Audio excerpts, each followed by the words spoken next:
ಸ್ವಾಮಿ ಶಕ್ತಿ ಕೇಂದ್ರವಾಗಿರ್ತಕ್ಕಂಥ ಚೆನ್ನಮ್ಮನ ಸರ್ಕಲ್ನಿಂದ ಇವತ್ತು ಜಿಲ್ಲಾಧಿಕಾರಿಗಳ ವೃತ್ತದವರೆಗೆ ಜಿಲ್ಲಾಧಿಕಾರಿ ಅಧಿಕಾರಿಗಳ ಕಚೇರಿಯವರೆಗೆ ನಡೆದಿರ್ತಕ್ಕಂಥ ಈ ಪ್ರತಿಭಟನೆ. ನಮ್ಮ ಪ್ರತಿಭಟನೆ ಇವತ್ತು ಕಾಂಗ್ರೆಸ್ ಪಕ್ಷದ ಕಚೇರಿಗೆ ಮುತ್ತಿಗೆ ಹಾಕ್ತಕ್ಕಂಥ ವ್ಯವಸ್ಥೆ ಇತ್ತು. ಆದರೆ ಪೊಲೀಸರು ಮಧ್ಯದೊಳಗಡೆ ತಡೆದಿರ್ತಕ್ಕಂಥದ್ದು.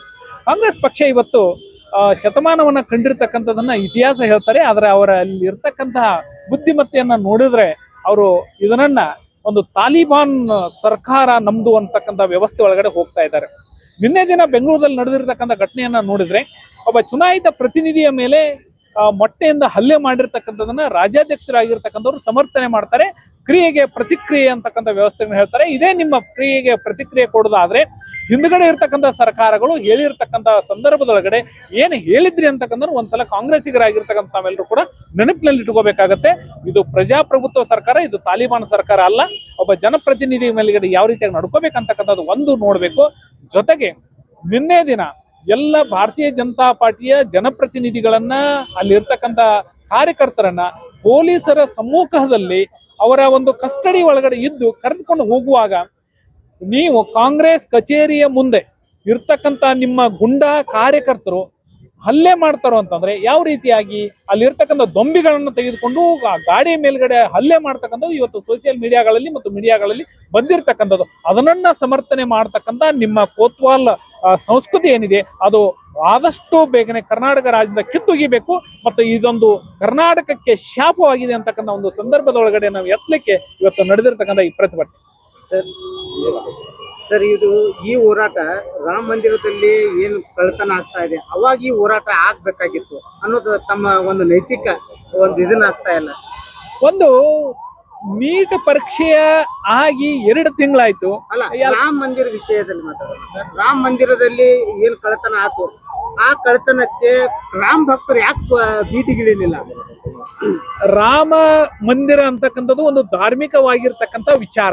ಆ ವಿಚಾರಕ್ಕೆ ಮೋದಿ ಆ ಕಳ್ತನದಲ್ಲಿ ಭಾಗಿಯಾಗಿದ್ದಾರೆ. ಆದ್ರೂ ಕೂಡ ರಾಮ್ ಭಕ್ತರು, ಬಿಜೆಪಿಯಲ್ಲಿ ಇರುವಂತ ರಾಮ್ ಭಕ್ತರು ಒಂದೇ ಒಂದು ಜೈ ಶ್ರೀರಾಮ್ ಅಂತಂದು ರಸ್ತೆಗಿಳಿಲಿಲ್ಲ.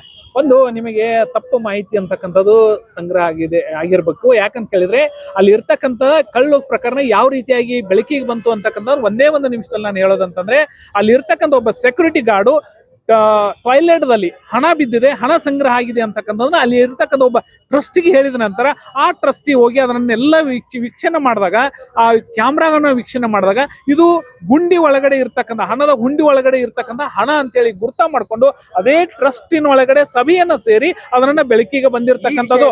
ಆದ್ರೆ ಕೇಂದ್ರ ಸರ್ಕಾರ ಮಧ್ಯಸ್ಥಿಕೆ ವಹಿಸಬೇಕಾಗಿತ್ತು, ನೈತಿಕತೆಯನ್ನ ತೆಗೆದುಕೊಳ್ಬೇಕಾಗಿತ್ತು. ಕೇಂದ್ರ ಸರ್ಕಾರ ಶಬರಿಮಲೆಯಲ್ಲಿ ನಡೆದಿರ್ತಕ್ಕಂತಹ ನಿನ್ನೆ ದಿನ ಅಲ್ಲಿ ಇರ್ತಕ್ಕಂತಹ ಸಿಇಒ ಅರೆಸ್ಟ್ ಆಗಿರ್ತಕ್ಕಂಥದ್ದು, ಅಲ್ಲಿ ಇರ್ತಕ್ಕಂಥ ಬಂಗಾರದ ಕಳುವಿನ ಪ್ರಕರಣದಲ್ಲೂ ಕೂಡ ಕೇಂದ್ರ ಸರ್ಕಾರ ಭಾಗಿಯಾಗಿಲ್ಲ. ನಿಮಗೆ ಗೊತ್ತಿರಬೇಕು, ದೇಶದೊಳಗಡೆ ಅತ್ಯಂತ ದೊಡ್ಡದಾಗಿರ್ತಕ್ಕಂತಹ ಪದ್ಮನಾಭ ಭವನದೊಳಗಡೆ ರೂಮ್ ನಂಬರ್ 9 ಒಳಗಡೆ ಬಂಗಾರದ ಕಳುವು ಆದಾಗ ಬಂಗಾರ ಒಂದ್ ನಿಮಿಷ ರಾಮನ ಪರವಾಗಿ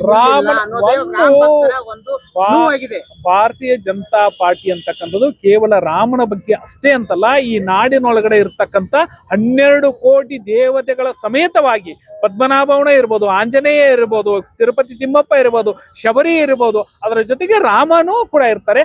ಎಲ್ಲರ ಬಗ್ಗೆಯೂ ಕೂಡ ಧಾರ್ಮಿಕ ಸನಾತನ ಸಂಸ್ಕೃತಿಯನ್ನ ಉಳಿಸ್ಲಿಕ್ಕೆ ಭಾರತೀಯ ಜನತಾ ಪಾರ್ಟಿ ಇರ್ತಕ್ಕಂಥದ್ದು ಈ ನಿಟ್ಟಿನೊಳಗಡೆ ಕೆಲಸ ಮಾಡುತ್ತೆ. ಈಗಾಗಲೇ ಅದರ ಬಗ್ಗೆ ಎಲ್ಲೂ ಕೂಡ ಇವತ್ತು ಶಬರಿಮಲೆ ಒಳಗಡೆ ನಡೆದಿರ್ತಕ್ಕಂಥದ್ದು ಇವತ್ತು ವರ್ಷಾನುಗಟ್ಲೆ ಕೂಡ ಹಿಂದ್ ಬಿದ್ದಿರ್ತಕ್ಕಂಥ, ಆದ್ರೆ ಆಗಿರ್ತಕ್ಕಂಥ ಘಟನೆ ಒಳಗಡೆ 24 ಗಂಟೆ ಒಳಗಡೆ FIR ಆಗಿ ಅದಕ್ಕೆ ಸಂಬಂಧಪಟ್ಟಿರ್ತಕ್ಕಂಥವ್ರನ್ನ ಅರೆಸ್ಟ್ ಮಾಡಿ ಇವತ್ತು ಜೈಲ್ಗಟ್ಟಿರ್ತಕ್ಕಂಥ ಒಂದೇ ಒಂದು ಪ್ರಕರಣ ಅಂತಂದ್ರೆ ರಾಮ ಮಂದಿರದೊಳಗಡೆ ನಡೆದಿರ್ತಕ್ಕಂಥ ಹುಂಡಿ ಕಳುವು ಪ್ರಕರಣದೊಳಗಡೆ. ಅದಕ್ಕಾಗಿ ನಾವು ಮೋದಿ ಅವರಿಗಿಂತ ಯೋಗಿ ಅವರು ಬಹಳಷ್ಟು ದಿಟ್ಟವಾಗಿ ಕಾರ್ಯವನ್ನ ಇಲ್ಲಿ ಮಾಡಿದ್ದಾರೆ, ಇನ್ನೂ ಕೂಡ ನಡೀತಾ ಇದೆ. ಅದರ ಬಗ್ಗೆ ಏನು ಅಭಿಪ್ರಾಯ ಬೇಕಾಗಿದ್ದು ಜನಕ್ಕೆ ಇವತ್ತು ಕೂಡ ಗೊತ್ತಾಗ್ತಾ ಇದೆ. ಒಂದು ಅದರ ಮೇಲೆ ಆಪಾದನೆ ಒಂದೇ ನಿಮಿಷ ಯಾವ ಆಪಾದನೆಯಿಂದ ರಾಮ ಮಂದಿರಕ್ಕೆ ಕಳಂಕ ತೆಗೆದುಕೊಂಡು ಬರ್ಬೇಕಂತ ಹೇಳಿ ಕಾಂಗ್ರೆಸ್ಸಿಗರು ಅಟ್ಟಹಾಸವನ್ನು ಮೆರಿತಾ ಇದ್ರು, ಇವರ ಅಟ್ಟಹಾಸದಿಂದ ರಾಮ ಮಂದಿರಕ್ಕೆ ಎಷ್ಟು ಹುಂಡಿ ಅಲ್ಲಿ ದೇಣಿಗೆ ಸಂಗ್ರಹ ಆಗ್ತಾ ಇತ್ತು. ಈ ಪ್ರಕರಣದ ನಂತರ 16ರಿಂದ 20 ಲಕ್ಷ ರೂಪಾಯಿ ಪ್ರತಿದಿನ ಹೆಚ್ಚಿಗೆ ಹಣ ಇವತ್ತು ಅಲ್ಲಿ ಸಂದಾಯ ಆಗ್ತಾ ಇದೆ. ಅದೇ ರಾಮ ಭಕ್ತರ ಒಂದು ಗಟ್ಟಿತನ ಅಂತಕ್ಕಂಥದ್ದು ಹೇಳ್ಬೇಕಾಗುತ್ತೆ. ಸಂದರ್ಭ ಬಂದ್ರೆ ಓಡೇಜರ್ನು ಹಾಯಿಸ್ತಾರೆ. ಅದ್ರ ಬಗ್ಗೆ ಏನ್ ಬೇಕೋ ಆ ಕ್ರಮವನ್ನು ತೆಗೆಯಲಿಕ್ಕೆ ಯೋಗಿ ಅವರು ಗಟ್ಟಿದ್ದಾರೆ.